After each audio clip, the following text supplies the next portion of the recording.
Files of the Texas Rangers, starring Joel McRae as Ranger Jace Pearson. Another authentic reenactment of a case transcribed from the files of the Texas Rangers.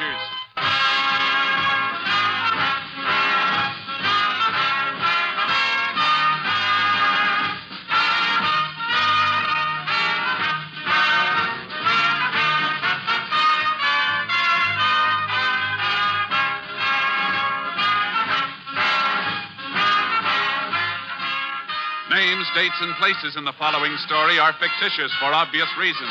The events themselves are a matter of record.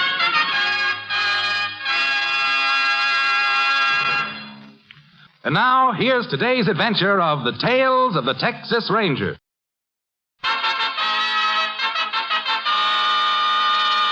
And now, from the files of the Texas Rangers, the case called The Iceman.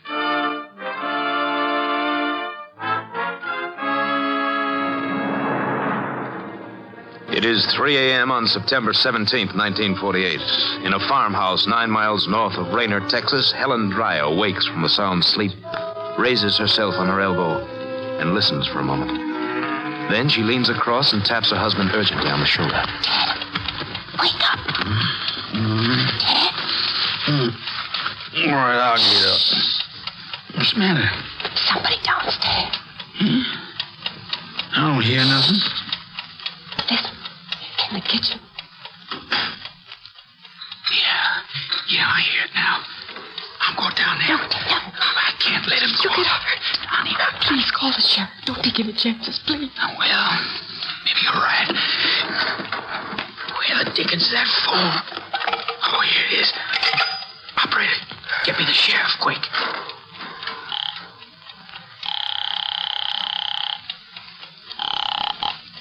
Sheriff Holmes speaking. Sheriff, this is Ted Dreyer. You'll have to talk up. I can't hear you.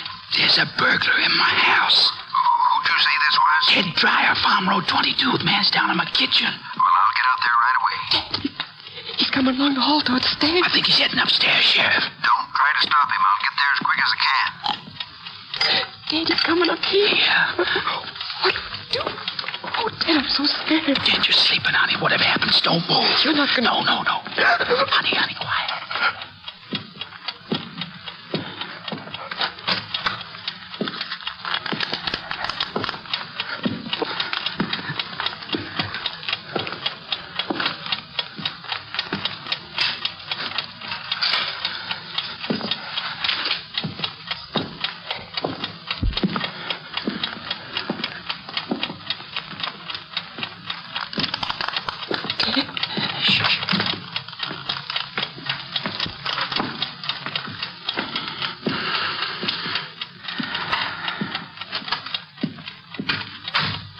Is he gone? Yeah, honey, he's gone. Did you see what it looked like? No. It was too dark.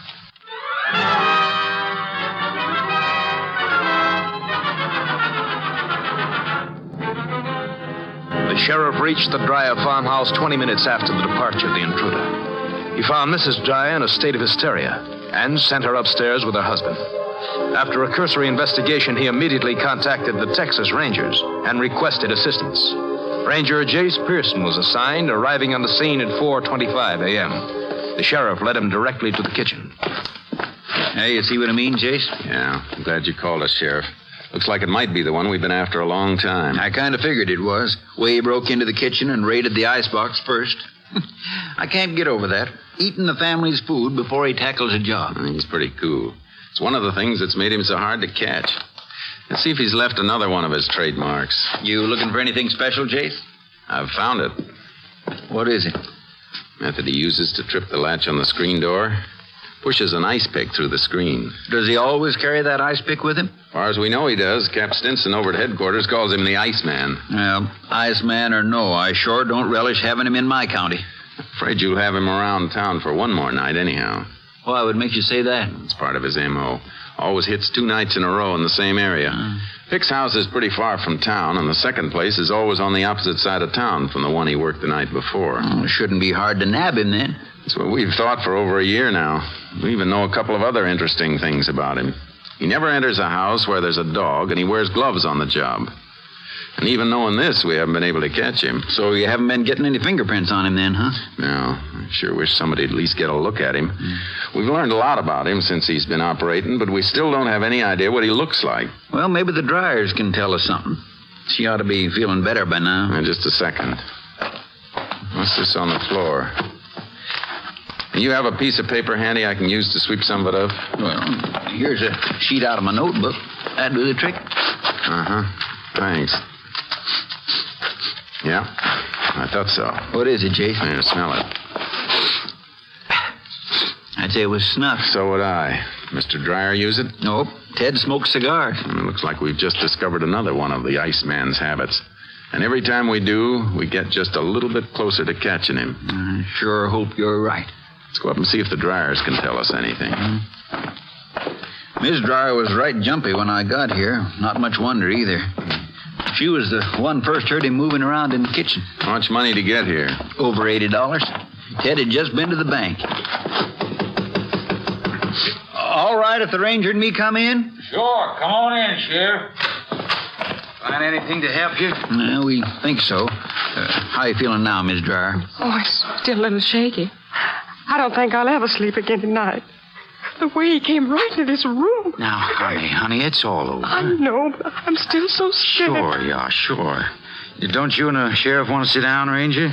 No, thanks. We'll just be a few minutes more. Well, I've been thinking since it happened, maybe I did wrong not trying to stop him. You're lucky you didn't, Mr. Dryer. A couple of people have tried. He's pretty handy with an ice pick he carries. Has he killed anybody? No, but he's come close. When he gets cornered, he's like a weasel. You seem to know a lot about this fella. We never laid eyes on him. Well, then how That's not hard, Ted. Our man's been operating for over a year in different parts of Texas, and the ranger's got a good idea of his M.O. The M.O.? Modus operandi. It's the pattern habitual criminals follow on a job. Uh-huh. Almost like a signature. But what we really need is some description of the man himself. I wish we could help you, but it was right dark in our room, and he didn't use a flashlight. Well, I saw his shadow when he crossed in front of the window. So did I, honey, but that's not what the ranger wants. We appreciate you trying anyhow. What do you figure we ought to do next, Chase? Be light in a few minutes. We'll see if there are any tracks to follow outside. We won't stand much chance of catching up with him this late. I know, but we might get a line on something almost as important. The direction he took when he left here.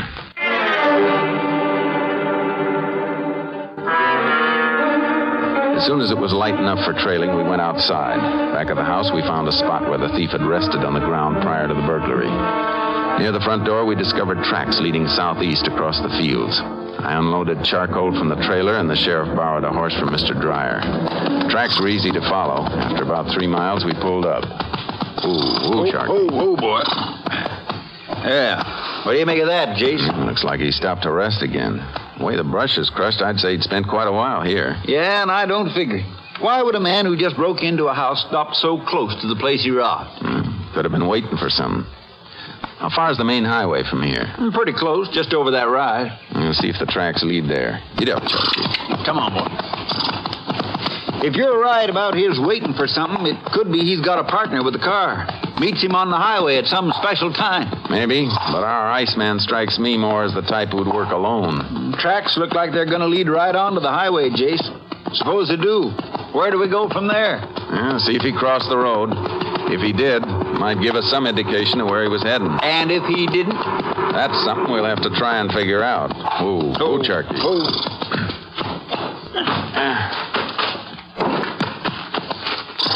Yeah, the tracks stop at the highway, all right. Uh-huh. Take a look over here. Well, Jace, it's a snuff box. Looks like it's been run over by a car. Uh-huh, or something heavier. Sheriff, we just might have the answer to one of the biggest problems about our man. What's that? Transportation. How he gets back into town after a job. I don't follow you, Jace. Come on back here. Yeah, these marks in the gravel. Yeah? What do they look like to you? Well, they could be tire marks. From dual wheels. Double spurt of gravel where they started off. And up there where the snuff box was, you can see where the front wheels turned. You figure he might have been picked up by a truck? It's a little too long for a truck. Could have been one of those big trailer jobs. Yeah, then the rear wheels wouldn't have traction. No, I got a hunch it was a bus that picked our friend up. Well, there is a bus due in town from this direction at 4:50. And make it pass here around 4:30. Just right for the Iceman to make it. You mean he might plan his jobs around bus schedules? It's possible. Reckon we better try to locate the driver who brought in that bus. That shouldn't be too hard. Drivers all change at Rayner. And we're going to get into town. See if he remembers picking up a passenger at this spot. Hey, Jace, we could really be on to something. We got a few other angles to check before we're sure. But if they pan out, we got just one more detail in the Iceman's M.O., and this might be the one that trips him up.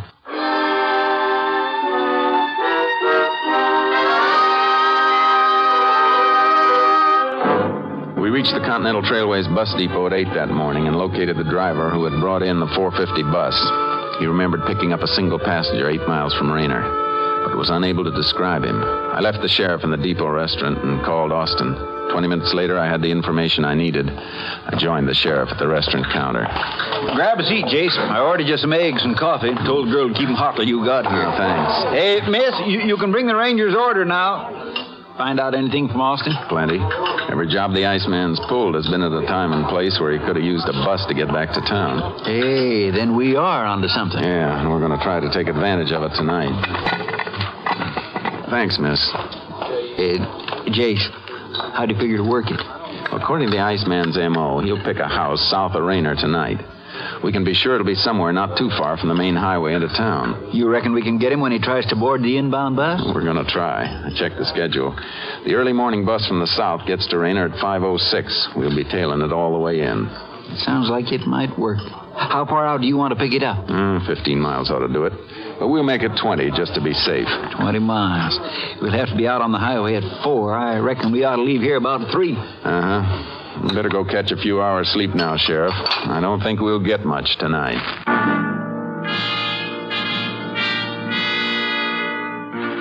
At 3 the next morning, the sheriff and I drove south on the highway out of Rayner. It was still dark when we picked up the inbound bus at 4:17 a.m. We tailed it for 5 miles without seeing anyone. 10 miles from town and still no results. At the 7-mile mark, the sheriff leaned forward in his seat. Hey, Jace. Yeah? Can you get a little further over to the right? You think you see somebody? I'm not sure. How about now? Yeah, that's better. Yeah, up at the top of the next hill. The bus headlights just caught him standing at the side of the road there. Hold on, Sheriff. We're going around the bus.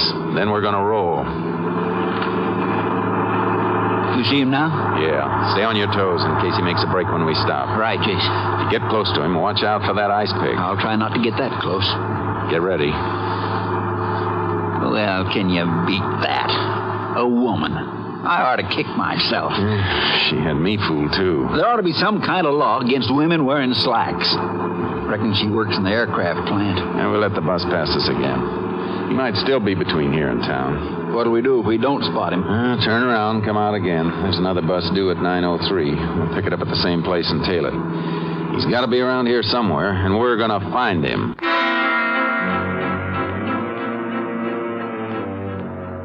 The bus we were following picked up no more passengers on the way to town. We repeated the procedure with a 9:03 bus. Still no results. A little before 10 that morning, the sheriff and I walked into his office. I swear I don't understand it, Jace. I just don't understand it. How come he didn't show up? It beats me, Sheriff. For a year or more, a man operates a certain way. Picks off 2 houses and 2 consecutive nights. I don't know.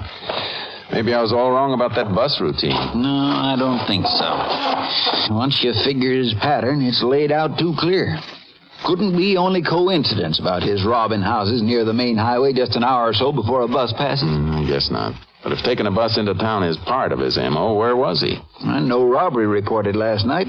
Could be he decided to lay low for a night or 2. That doesn't figure either. He wasn't scared the night before. Made an $80 haul from the dryers and never even knew they were awake. Yeah. Looks like he might have cleared out. What are your plans now, Jace? I reckon I better start back to headquarters. Cap says he's got enough work lined up to keep me busy a month. Well, I'm sure sorry it didn't pan out. I sort of had my heart set on helping to haul in that little weasel. Well, keep in touch with us, Sheriff.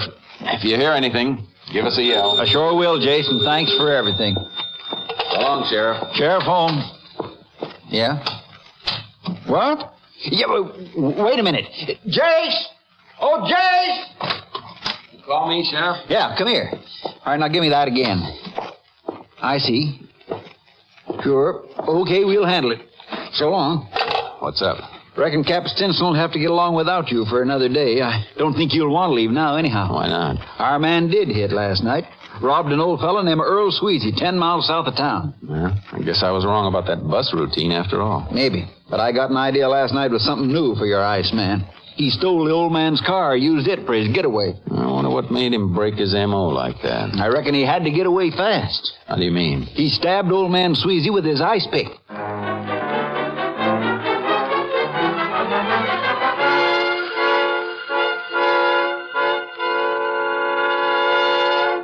In just a moment, we will continue with Tales of the Texas Rangers, starring Joel McCrea as Ranger Jace Pearson. We continue now with Tales of the Texas Rangers and our authentic story, The Iceman.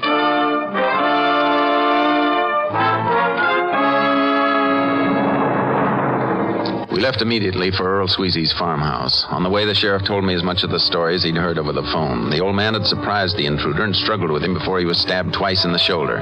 When we pulled up to the house, the doctor was just leaving. He informed us that Mr. Sweezy was not badly hurt and was waiting for us. Well, Sheriff, come in. You too, Ranger. Thanks, Mr. Sweezy. Hey, Earl, you shouldn't be walking around with that bad shoulder. Now, Sheriff, don't you be talking like that, Doctor. Telling me to stay in bed. I'd be bored to death staying in bed. The doc said you did lose some blood. And I've got a lot more. Takes more than an ice pick to be letting all the blood out of old Earl Sweezy. We'd like to ask you a few questions about what happened last night. And I expect you'll be wanting to hear the whole thing just the way it occurred. Now, come into the kitchen with me. I want to show you just the way things was when I surprised this Oh, fella. we can stay right here for now, Mr. Sweezy. I think you'd be more comfortable. Now, don't be spoiling the excitement for me, Ranger. I've been looking forward to telling you about this ever since you let me know you was on your way out.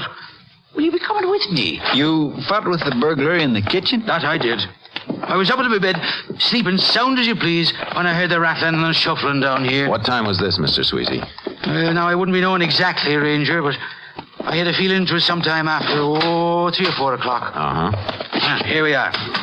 Now, I've left everything the way it was, except that I've cleaned up the little bit of blood there was on the floor there. Hey, you put up quite a fight at that, didn't you, Earl? I'm proud to say I did.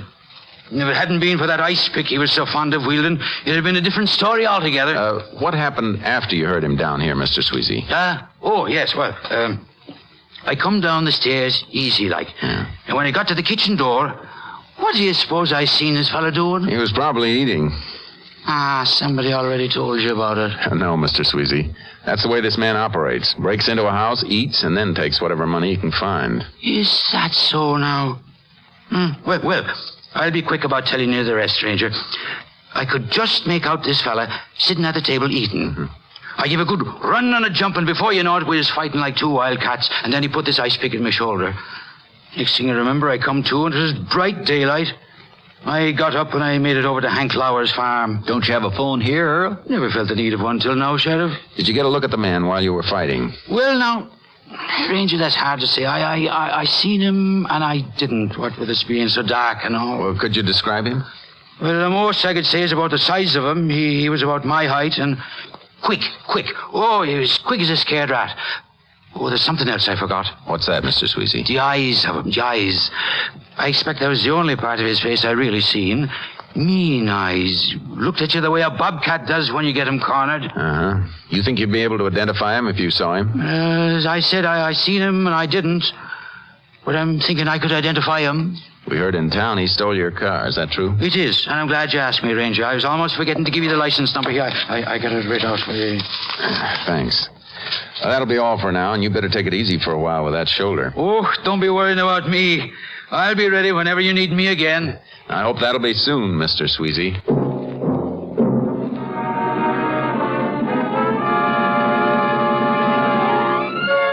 We put out a tracer on Mr. Sweezy's car. Around noon of the third day, the car was found covered with brush off a small dirt road near Route 190. We were checking the area when I received a radio call. KTXA to Unit 10. Unit 10 to KTXA. Go ahead, KTXA. Iceman has been located through a standard MO check in town of Delaney. Reported breaking and entering during early hours this morning. Delaney, that's 50 miles north of here. 10-4. Does KTXA know exact location of crime with reference to center of Delaney? House belongs to a Brian Edwards. Location 12 miles east of town. 10-4. This unit will proceed immediately to Delaney. Unit 10, clear. 10-4. KDXA Austin. He's already hit east of town. Should be west for his second strike.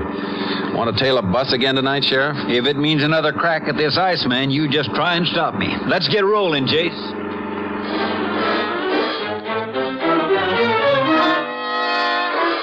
In Delaney, we checked the bus schedules and learned there was a Continental Trailways local inbound from the west at 4:57. By 4, we'd intercepted the bus and started tailing it toward town. At 4:25, we spotted a man standing at the side of the road a quarter mile ahead of the bus. He passed the bus and pulled up 10 yards from the man, keeping him in our headlights. He made no attempt to run as we got out of the car. I thought I saw him throw something over in the brush, Jace. Yeah. Stay where you are, mister. We want to talk to you. The bus is coming. I gotta get in town. Wave the bus on, Sheriff. Sure. Look, what you doing? I gotta get on that bus. We'll give you a ride into town. You got no right to do this. What's your name? George Taggart. Where do you live? I don't have to tell you nothing. I asked you where you live. I want an answer. Dallas. What are you doing out here tonight? Maybe I've been visiting a friend. Your friend have a name? Look, you got no business asking me questions like this. Frisk him, Sheriff. Yeah. You keep your hands off me. Shut up. Well, looks like the beginning of pay dirt, Jace. Box of snuff, wallet full of money, and a pair of cotton gloves. I want to use these gloves. And my gloves? Got a right to use them any way I want. You ought to learn the law a little better. Now, suppose you go get that ice pick you just threw away. I don't know what you're talking about. See if you can find it, Sheriff. I'll find it if it's the last thing I do. Now, look, how long are you going to stand out here asking me questions? Until we're finished. Where were you tonight? Told you before. Visiting a friend. Who? Maybe I can't tell you. Maybe she got a husband. Jace? Find it? Yeah. Sharp and shiny. Here. How many houses you break into with this, Tagger? I never saw that before. I don't think I'd claim it either if I'd stabbed as many people with it as you have. You wasting your time. You promised me a ride into town. Am I going to get it? Yeah, but not to the town you think. You're going to get a ride a long way back to a town called Rayner. We arrived in Rayner around 10 that morning. We locked Taggart in the county jail and contacted Mr. Sweezy. We told him we wanted him to make an identification and arranged to have a special show-up in the cell block. Taggart and 5 other men were to be presented to him in the hope that he could identify the man who'd entered his house. Come on in. Got the 6 of them over there in one cell. Fine. This will be far enough, Mr. Sweezy.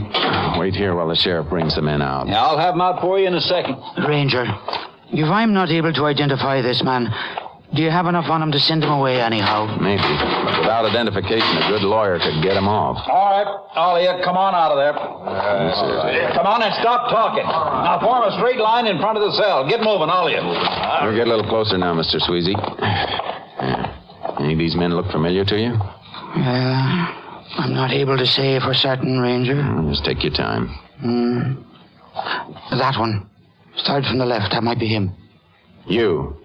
No, the next man. Step out. How about it, Mr. Sweezy?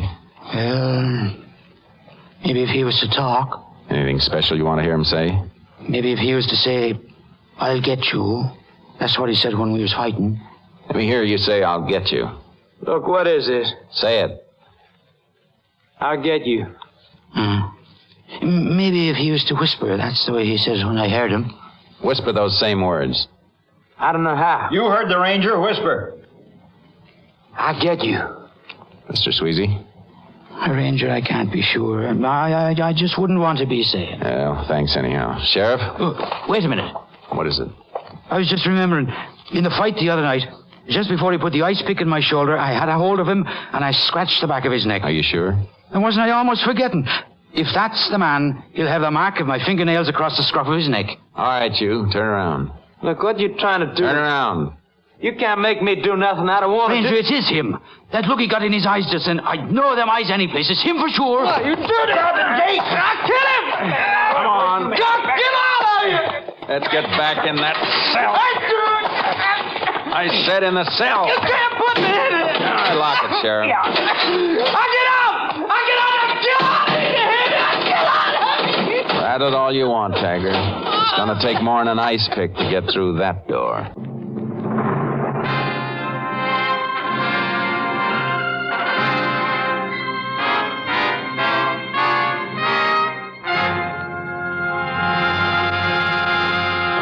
In just a moment, we will tell you the results of the case you have just heard. And now, let's get back to the tales of the Texas Rangers. And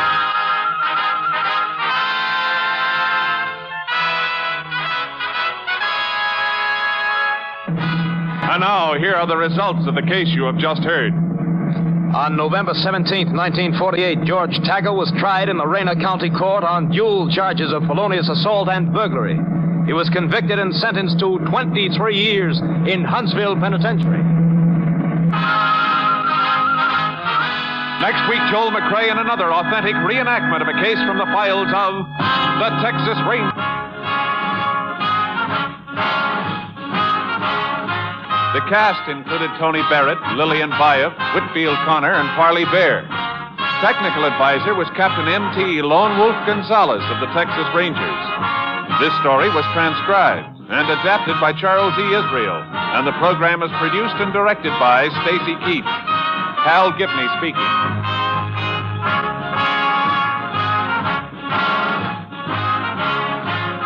On NBC.